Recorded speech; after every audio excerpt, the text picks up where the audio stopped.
जन्नत कैसी होगी कुरान और हदीस की रोशनी में। क्या आपने कभी सोचा है कि अगर आज आपकी आंख बंद हो जाए और कल आपको जन्नत में दाखिल होने का हुक्म मिल जाए तो वो पहला लम्हा कैसा होगा? वो पहला सांस, वो पहला मंजर, वो पहला सुकून। क्या आप जानते हैं कि जन्नत वो जगह है जहां न कोई खौफ होगा, न कोई गम, न कोई बीमारी, न कोई जुदाई। आज हम बात करेंगे कि जन्नत कैसी होगी और वहां एक मुसलमान के लिए क्या-क्या नेमतें होंगी कुरान और हदीस की रोशनी में। सूरतुल फज्र की आयत नंबर 27 से 30 में अल्लाह उस कामयाब रूह से खिताब करते हुए फरमाएगा, ए इत्मीनान वाली रूह, तू अपने रब की तरफ लौट चल, इस तरह के तू उससे राजी और वो तुझसे राजी। बस मेरे बंदों में शामिल हो जा और मेरी जन्नत में दाखिल हो जा।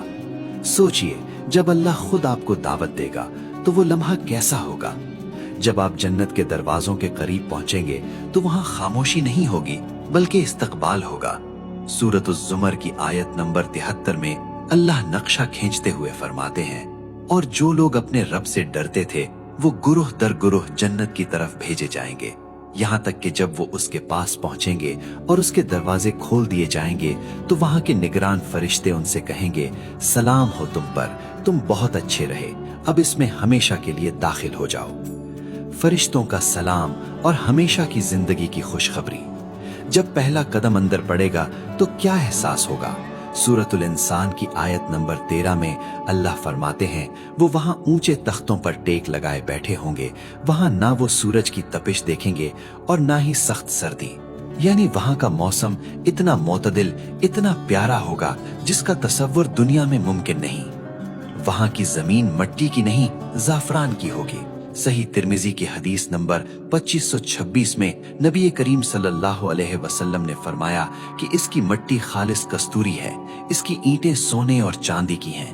वहां कंकर नहीं चुभेंगे बल्कि वहां के कंकर मोती और याकूत होंगे।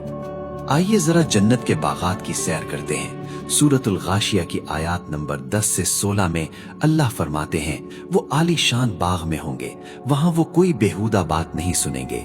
इसमें बहते हुए चश्मे होंगे, इसमें ऊंचे ऊंचे तख्त होंगे और आप खुरे रखे हुए होंगे और गांव तकिए कतार में लगे होंगे और नफीस मसनदें बिछी हुई होंगी। ये वो आराम है जिसके लिए इंसान दुनिया में तरसता है। आप वहां चल रहे हैं और आपको प्यास महसूस होती है, लेकिन ये दुनिया की प्यास नहीं, ये एक लज्जत है। सूरतुद्दहर की आयत नंबर 5 और 6 में अल्लाह फरमाते हैं, बेशक नेक लोग ऐसे जाम पिएंगे जिसमें काफूर की आमेजिश होगी। ये एक चश्मा है जिससे अल्लाह के बंदे पिएंगे और जहां चाहेंगे इसकी नहरें बहा ले जाएंगे। और खाने के लिए आपको मेहनत नहीं करनी पड़ेगी। सूरतुल हक्का की आयत नंबर 23 में अल्लाह फरमाते हैं, इसके फलों के गुच्छे झुके हुए होंगे, आप लेटे हो या बैठे फल खुद ब खुद आपकी पहुंच में आ जाएंगे। लेकिन जन्नत सिर्फ खाने पीने का नाम नहीं, ये रिश्तों के सुकून का नाम है। दुनिया में अक्सर हम जिनसे मोहब्बत करते हैं, मौत उन्हें हमसे छीन लेती है। माँ बाप चले जाते हैं, औलाद बिछड़ जाती है, लेकिन सूरत तौर की आयत नंबर 21 में अल्लाह ने वादा किया है कि जो लोग ईमान लाए और उनकी औलाद ने भी ईमान में उनका साथ दिया, हम उनकी औलाद को उनके साथ मिला देंगे। जरा इस मंजर का सोचिए, जब जन्नत के दरवाजे पर आपकी मुलाकात आपकी माँ से होगी, आपके वालिद से होगी, उन प्यारों से होगी जिन्हें आपने मट्टी तले दफनाया था और रोते हुए वापस आए थे। वहां कोई जुदाई नहीं होगी, हमेशा का साथ होगा। वहां कोई गम नहीं होगा, कोई उदासी नहीं होगी। सूरतुल फातिर की आयत नंबर 34 में जन्नतियों के पहले कलिमात क्या होंगे? वो कहेंगे, तमाम तारीफें उस अल्लाह के लिए हैं जिसने हमसे गम को दूर कर दिया। बेशक हमारा रब बख्शने वाला और कदरदान है। सोचिए, वो गम जो आपके सीने पर बोझ बना रहता है, वो फिक्र जो आपको सोने नहीं देती, वहां हमेशा के लिए खत्म हो जाएगी। वहां के महल्लात कैसे होंगे? सूरतुल अनकबूत की आयत नंबर 58 में अल्लाह फरमाते हैं, और जो लोग ईमान लाए और नेक अमल किए, हम उन्हें यकीनन जन्नत के ऊंचे बाला खानों में जगह देंगे जिनके नीचे नहरें बहती होंगी। वो वहां हमेशा रहेंगे। अमल करने वालों का क्या ही अच्छा अजर है। और वहाँ की सोहबत कैसी होगी? वहाँ कोई लड़ाई झगड़ा, कोई तानाजनी नहीं होगी। सूरतुल वाक़िया की आयत नंबर 25 और 26 में जिक्र है, वहाँ वो ना कोई बेहुदा बात सुनेंगे न गुनाह की बात, बस हर तरफ सलाम ही सलाम की आवाज होगी। लेकिन दोस्तों, ये सब नेमतें, ये महलात, ये नहरें, ये सोने के कंगन, ये रेशम के लिबास, ये सब एक तरफ, और एक नेमत ऐसी है जो इन सब पर भारी है। वो जन्नत का सबसे बड़ा दिन होगा, वो दिन जब पर्दे हट जाएंगे। सूरतुल क़ियामा की आयत नंबर 22 और 23 में अल्लाह फरमाते हैं, उस दिन बहुत से चेहरे तरोताजा होंगे और अपने रब की तरफ देख रहे होंगे। सही मुस्लिम की हदीस नंबर 181 में रसूल अल्लाह सल्लल्लाहु अलैहि वसल्लम ने इस लम्हे की तफसील बताई। आपने फरमाया, जब जन्नती जन्नत में जा चुकेंगे तो अल्लाह पूछेगा, मेरे बंदो, क्या तुम कुछ और चाहते हो? वो कहेंगे, या अल्लाह, आपने हमारे चेहरे रोशन कर दिए, हमें जहन्नम से बचा लिया, अब और क्या बाकी है? तब अल्लाह ताला अपने और बंदों के दरमियान से नूर का पर्दा हटा देगा। कसम है अल्लाह की, जन्नतियों को कोई ऐसी नेमत नहीं मिली होगी जो अपने रब के दीदार से ज्यादा महबूब हो।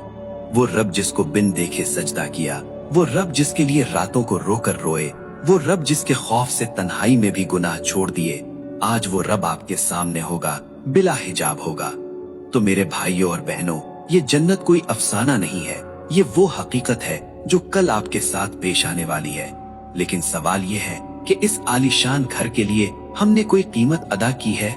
अल्लाह ताला सूरतुल आल इमरान की आयत नंबर 133 में हमें पुकार कर कहते हैं, और अपने रब की मग़फ़िरत की तरफ दौड़ो, और उस जन्नत की तरफ जिसकी चौड़ाई आसमानों और जमीन के बराबर है, जो मुत्तकियों के लिए तैयार की गई है।